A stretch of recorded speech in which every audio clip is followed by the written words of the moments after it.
आगे करते हैं the third topic which are uterine relaxants और टोकोलिटिक्स। ये थे यूटेराइन स्टिमुलेंट्स, बट ये डिफरेंट है, ये रिलैक्स करेंगे यूट्रस को।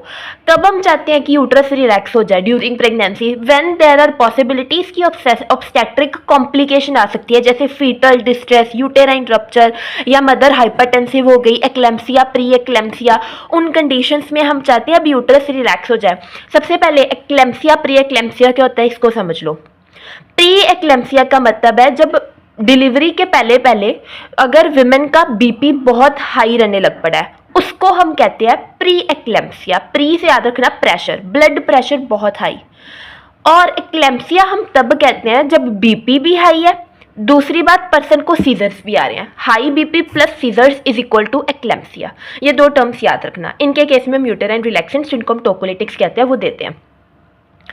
तो ये क्या है, they help inhibiting the uterine contractions and relax the uterine smooth muscles.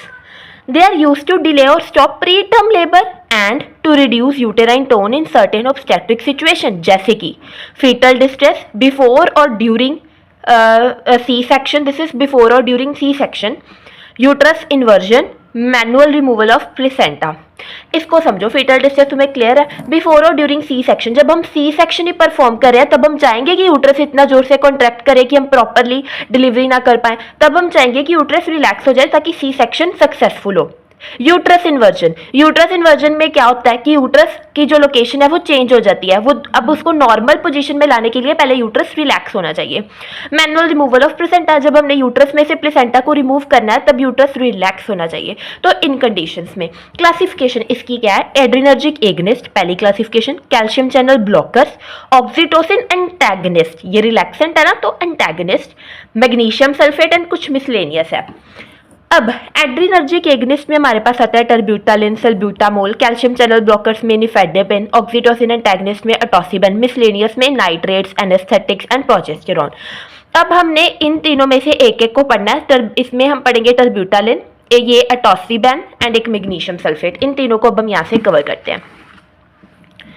तो पहले ये देखो टर्ब्यूटालिन, जो कि क्या था, बीटा एड्रिनर्जिक एगनिस्ट। इसका मैकेनिज्म समझो, बाइंड्स टू दीज रिसेप्टर्स। कौन से रिसेप्टर्स, एड्रिनर्जिक रिसेप्टर्स पे ये बाइंड किया। तब क्या हुआ, it activates adenylyl cyclase enzyme. Enzyme activate हो गया जिसके कारण there is the increase formation of cyclic adenosine monophosphate. याद रखना, जब भी इसकी फॉर्मेशन इंक्रीज होती है ना, ये हमेशा कॉन्ट्रैक्शन रिलैक्सेशन कॉज करता है। क्यों रिलैक्सेशन कॉज करता है, जब ये इंक्रीज होता है, ठीक है। ये इंक्रीज हो गया जिसके कारण क्या हुआ, there is in decrease interaction between actin and myosin filament muscles में, तुम्हें पता है ये होती हैं। इनकी इंट्रैक्शन अगर ये आपस में बाइंड नहीं होगी तो कॉन्ट्रैक्शन होगी ही नहीं। तो अगर यहाँ पर वो इंट्रैक्शन नहीं हो रही तो रिलैक्सेशन हो रही है, जो हम चाहते हैं। बस ये चीज़ याद रखना, हमेशा जब भी ये इंक्रीज होता है तो ये हमेशा रिलैक्सेशन कॉज करता है।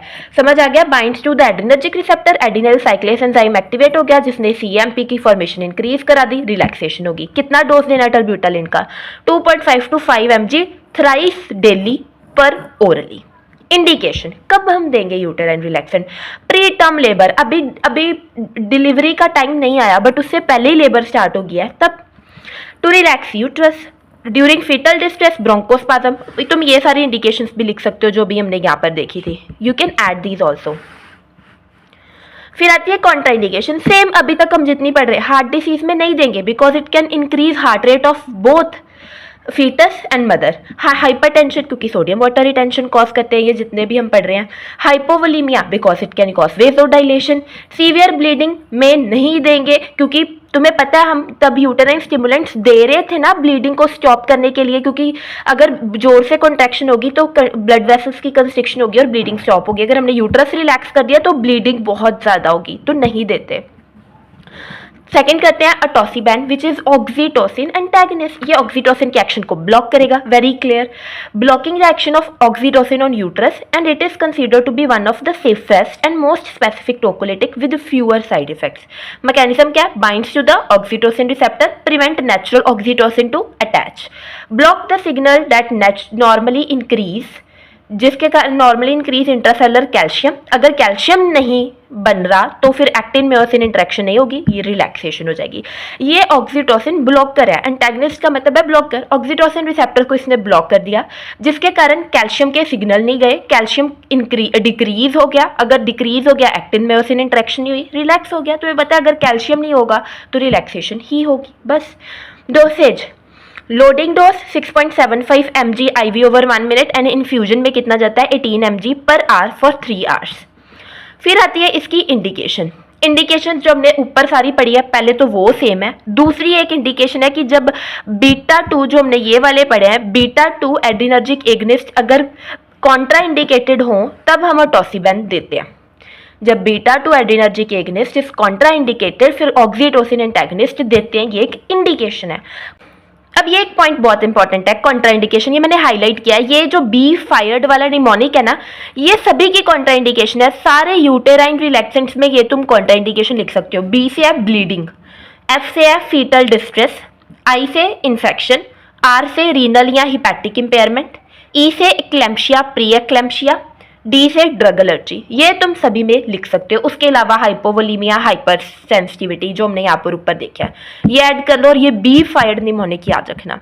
थर्ड आता है हमारे पास मैग्नीशियम सल्फेट। इसके 2 की पर्पसेस है, एक तो ये यूटेराइन रिलैक्सेंट है, दूसरा to prevent and control convergence in eclampsia and pre eclampsia. अगर कोई पूछे कि कौन सा यूटेराइन बेस्ट है अगर किसी को प्री एक्लेम्शिया या एक्लेम्शिया हो रहा है तो the answer is magnesium sulphate. मैंने टर्म्स के मतलब क्लियर करवा दिए थे, बाकी तुम्हें भी पता है। Mechanism, magnesium competes with calcium at voltage gated calcium channels.